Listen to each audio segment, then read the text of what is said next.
ನಮಸ್ತೆ ಮಕ್ಕಳೇ, ನನ್ನ ಚಾನೆಲ್ಗೆ ಸ್ವಾಗತ. ಗದ್ಯ ಭಾಗ 4 ಡಾಕ್ಟರ್ ರಾಜ್ಕುಮಾರ್. ಬನ್ನಿ ವಿಡಿಯೋ ಶುರು ಮಾಡೋಣ. ಕವಿ ಹೆಸರು ಡಾಕ್ಟರ್ ಎಚ್.ಎಸ್. ಸತ್ಯನಾರಾಯಣ.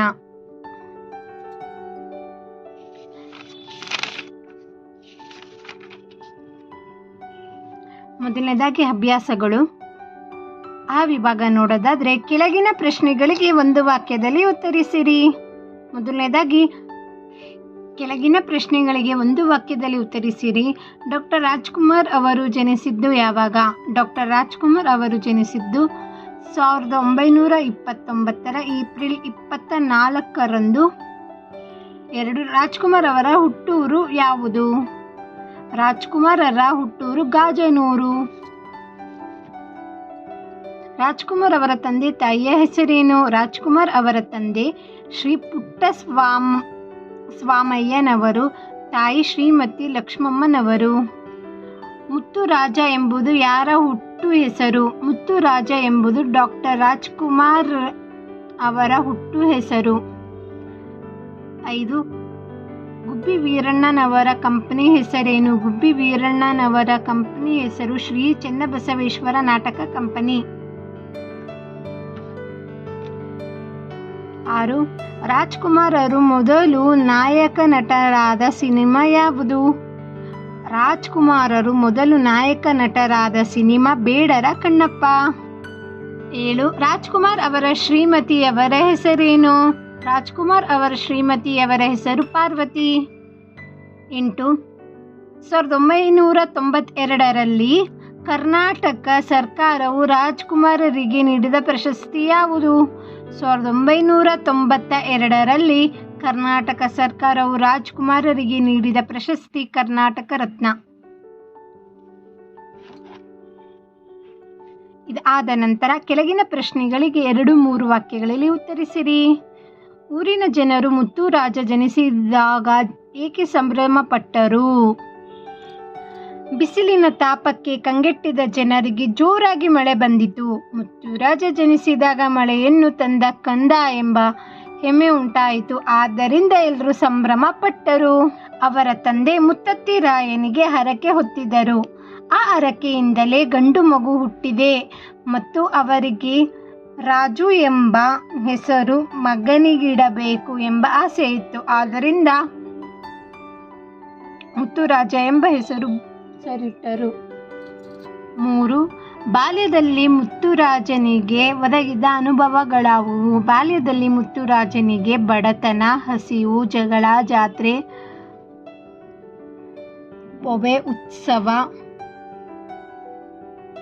ಪೂಜೆ ಉತ್ಸವ, ಹೊಲ, ತೋಟ, ಕಾಡು, ತೊರೆ, ಬಂಧು ಬಳಗ, ತಾಯಿ ವಾತ್ಸಲ್ಯ ಧಾರೆ ಇವೆಲ್ಲವುದರ ಅನುಭವವಾಯಿತು.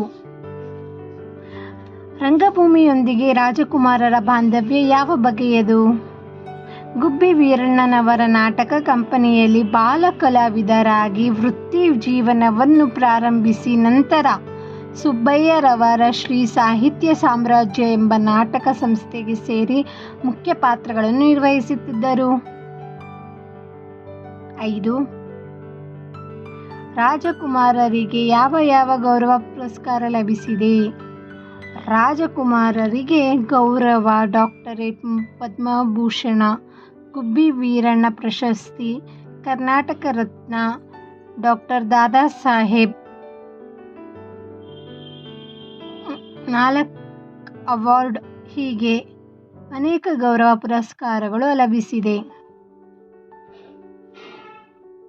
6. ಅಭಿಮಾನಿಗಳು ರಾಜಕುಮಾರರಿಗೆ ನೀಡಿರುವ ಬಿರುದುಗಳನ್ನು ಹೆಸರಿಸಿ.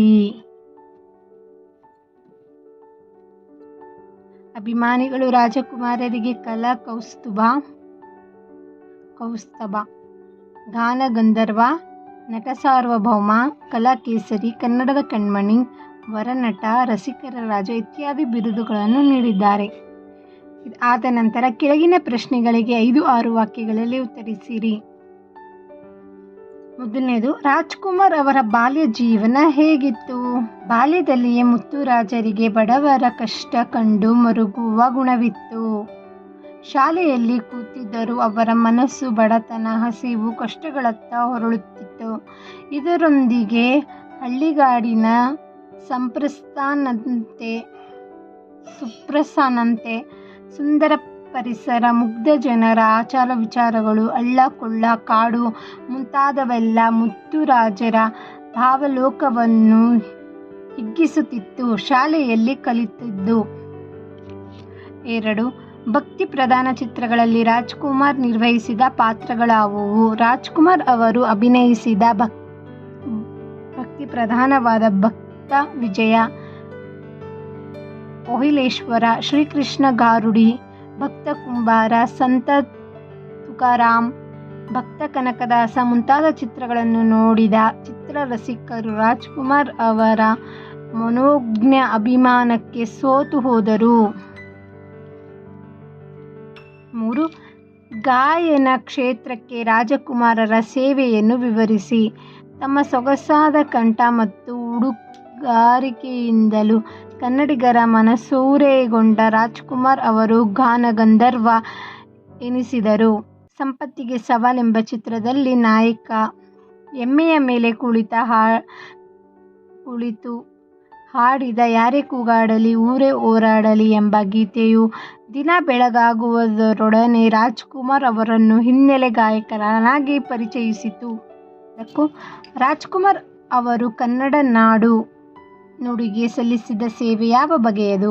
ನಟರಿಗೆ ಮಾತ್ರವಲ್ಲದೆ ಅನನ್ಯ ಕನ್ನಡ ಪ್ರೀತಿಗಾಗಿಯೂ ನಾಡು ರಾಜ್ಕುಮಾರ್ ಅವರನ್ನು ಸದಾ ಸ್ಮರಿಸುತ್ತದೆ. ಎಂತಹ ಆಮಿಷ ಹೂಡಿದರೂ ರಾಜ್ಕುಮಾರ್ ಅವರ ಕನ್ನಡ ಬಿಟ್ಟು ಬೇರೆ ಭಾಷೆಯ ಚಿತ್ರಗಳಲ್ಲಿ ನಟಿಸಲು ಒಪ್ಪಲಿಲ್ಲ. ಅಂತಹ ಕನ್ನಡ ಪ್ರೀತಿಯವರದು. ಕರ್ನಾಟಕದಲ್ಲಿ ಕನ್ನಡ ಭಾಷೆಗೆ ಆದ್ಯತೆ, ಮಾನ್ಯತೆಗಳು ದೊರಕಬೇಕೆಂಬ ಸಂಕಲ್ಪದಿಂದ ಆರಂಭಿಸಿದ ಗೋಕಾಕ್ ಚಳುವಳಿಗೆ ಧುಮುಕಿದ ರಾಜ್ಕುಮಾರ್ ಅವರು ಕನ್ನಡಿಗರ ಭಾವನೆಯ ಸ್ವರೂಪದ ಪ್ರತಿರೂಪದಂತೆ ಕಾಣಿಸಿಕೊಂಡು ಕನ್ನಡದ ಹೋರಾಟಕ್ಕೆ ಬಲ ತಂದರು. 5 ರಾಜ್ಕುಮಾರ್ ಅವರು ಕನ್ನಡಿಗರಲ್ಲಿ ಮನೆ ಮಾತಾಗಿರುವುದರ ವೈಶಿಷ್ಟ್ಯವೇನು? ತಿಳಿಸಿ. ತಾವು ಅಭಿನಯಿಸಿದ ಎಲ್ಲ ಪಾತ್ರಗಳು ಆಡುವ ಸರಳು ಸೊಗಸಾದ ಕನ್ನಡದ ನುಡಿಗಳಿಂದ ಅವರು ಕನ್ನಡಿಗರ ಎದೆಗಳಲ್ಲಿ ಸವಿಗನ್ನಡದ ಕಂಪು ತುಂಬಿದ್ದನ್ನು ನಾವು ಎಂದಿಗೂ ಮರೆಯುವಂತಿಲ್ಲ. ಸಂದರ್ಭ ಸೂಚಿಸಿ. ಇಳಿಗೆ ಮಳೆಯನ್ನು ಕರೆತಂದ ಕಂದ. ಈ ವಾಕ್ಯವನ್ನು ರಾಜ್ಕುಮಾರ್ ಅವರು ಹುಟ್ಟಿದಾಗ ಜನರ ಮನದಲ್ಲಿ ಮೂಡಿಬಂದ ಭಾವನೆ ಹಾಗೂ ಪರಸ್ಪರ ಈ ಮಾತನ್ನು ವಿನಿಮಯ ಮಾಡಿಕೊಂಡಿದ್ದಾರೆ. 2 ಅಪರೂಪಕ್ಕೆ ಮೈಸೂರಿನ ದರ್ಶನವೂ ಆಗುತ್ತಿತ್ತು. ರಾಜ್ಕುಮಾರರ ಬಾಲ್ಯದಲ್ಲಿ ಅವರ ಹುಟ್ಟೂರಾದ ದೊಡ್ಡ ಗಾಜನೂರಿನಿಂದ ನಂಜನಗೂಡಿಗೆ ಮತ್ತು ಅಪರೂಪಕ್ಕೆ ಮೈಸೂರಿಗೆ ಕರೆದುಕೊಂಡು ಹೋಗುತ್ತಿದ್ದರು ಎಂಬುದನ್ನು ತಿಳಿಸುವ ಸಂದರ್ಭ. 3 ಬಾಲ್ಯವನ್ನು ಹಸನಾಗಿಸಿಕೊಂಡ ಭಾಗ್ಯವಂತನೇ. ಹಳ್ಳಿಯಲ್ಲಿ ಬೆಳೆಯುವ ಮಕ್ಕಳಂತೆ ರಾಜ್ಕುಮಾರ್ ಅವರು ಸಹ ಎಲ್ಲ ಭಾಗ್ಯವನ್ನು ಪಡೆದಿದ್ದರು ಎಂದು ಹೇಳುವ ಸಂದರ್ಭ. 4 ಮುತ್ತುರಾಜನ ಹೆಸರನ್ನು ರಾಜ್ಕುಮಾರ್ ಎಂದು ಬದಲಾಯಿಸಿದರು. ಇವರ ಮೊದಲ ಚಿತ್ರದ ನಿರ್ದೇಶಕರಾದ HLN ಸಿಂಹ ಅವರು ಇವರ ಹೆಸರನ್ನು ರಾಜ್ಕುಮಾರ್ ಎಂದು ಬದಲಾಯಿಸಿದರು. ಮುತ್ತುರಾಜ್ ಎಂಬುದು ಸಿನಿಮಾ ರಂಗಕ್ಕೆ ಬೇಡ, ಸಿನಿಮಾ ರಂಗದಲ್ಲಿ ರಾಜ್ಕುಮಾರ್ನಾಗಿ ಬೆಳೆಯಲಿ ಎಂದು ಹೆಸರನ್ನು ಬದಲಾಯಿಸಿದರು. 5 ಅವರೊಬ್ಬ ಅಪ್ಪಟ ಹೃದಯ ಶ್ರೀಮಂತಿಕೆಯ ಕಲಾವಿದ. ರಾಜ್ಕುಮಾರ್ ಅವರು ಸಂಘ ಸಂಸ್ಥೆಗಳಿಗೆ, ಶಿಕ್ಷಣ ಕ್ಷೇತ್ರಗಳಿಗೆ, ರಂಗಭೂಮಿಯ ಕಲಾವಿದರಿಗೆ, ತಂತ್ರಜ್ಞರಿಗೆ ಬರ ಪರಿಹಾರ ನೀಡಿ ಇತ್ಯಾದಿ ಹಲವು ಬಾರಿ ಹಣಕಾಸಿನ ಸಂಗ್ರಹ ಮಾಡಿಕೊಟ್ಟಿದ್ದರು. ಖಾಲಿ ಬಿಟ್ಟಿರುವ ಸ್ಥಳಗಳನ್ನು ಸೂಕ್ತ ಉತ್ತರಗಳಿಂದ ತುಂಬಿರಿ. ರಾಜ್ಕುಮಾರ್ ಅವರಿಗೆ ತಂದೆ ತಾಯಿ ಡ್ಯಾಶ್ ಎಂದು ನಾಮಕರಣ ಮಾಡಿದರು. ಮುತ್ತುರಾಜ ಎಂದು ನಾಮಕರಣ ಮಾಡಿದ್ದರು. 2 ಡ್ಯಾಶ್ ಯು ಮುತ್ತುರಾಜನ ಮೂಲದ ಅಡುಂಬೋಲ ರಂಗಭೂಮಿಯು. ರಾಜಕುಮಾರ್ ನಾಯಕ ನಟರಾಗಿ ಅಭಿನಯಿಸಿದ ಮೊದಲ ಚಿತ್ರ ಡ್ಯಾಶ್ ಬೇಡರ ಕಣ್ಣಪ್ಪ. ಡ್ಯಾಶ್ ಚಿತ್ರದ ಗಾಯನಕ್ಕೆ ರಾಜ್ಕುಮಾರ್ ಅವರಿಗೆ ರಾಷ್ಟ್ರ ಪ್ರಶಸ್ತಿ ಲಭಿಸಿದೆ. ಜೀವನ ಚೈತ್ರ. 5. ರಾಜ್ಕುಮಾರ್ ಅವರಿಗೆ ಕರ್ನಾಟಕ ರತ್ನ ಪುರಸ್ಕಾರ ದೊರೆತದ್ದು ಡ್ಯಾಶ್ 1992. ಕೊನೆಯದಾಗಿ ಹೊಂದಿಸಿ ಬರೆಯಿರಿ. ಮೊದಲ ಹೆಸರು ಮುತ್ತುರಾಜ. ಮುತ್ತುರಾಜ ಇಲ್ಲಿ ಬರಿಬೇಕು. ಮೊದಲ ಚಿತ್ರ ಬೇಡರ ಕಣ್ಣಪ್ಪ. ಇಲ್ಲಿ ಬೇಡರ ಕಣ್ಣಪ್ಪ ಬರಿಬೇಕು. ರಾಷ್ಟ್ರ ಪ್ರಶಸ್ತಿ ಜೀವನ ಚೈತ್ರ ಇಲ್ಲಿ ಬರೆಯಬೇಕು. ಕೊನೆಯದಾಗಿ ಮೊದಲ ಗಾಯನ ಸಂಪತ್ತಿಗೆ ಸವಾಲ್ ಇಲ್ಲಿ ಬರೀಬೇಕು. ಇದರೊಂದಿಗೆ ರಾಜ್ಕುಮಾರ್ ಎಂಬ ಗದ್ಯ ಭಾಗವು ಮುಗಿದಿದೆ. ಚಟುವಟಿಕೆ ನೋಡೋದಾದರೆ ರಾಜ್ಕುಮಾರ್ ಅವರನ್ನು ಕುರಿತು ಪ್ರಕಟವಾಗಿರುವ ಪುಸ್ತಕಗಳನ್ನು ಸಂಗ್ರಹಿಸಿ ಅಭ್ಯಾಸ ಮಾಡಿ.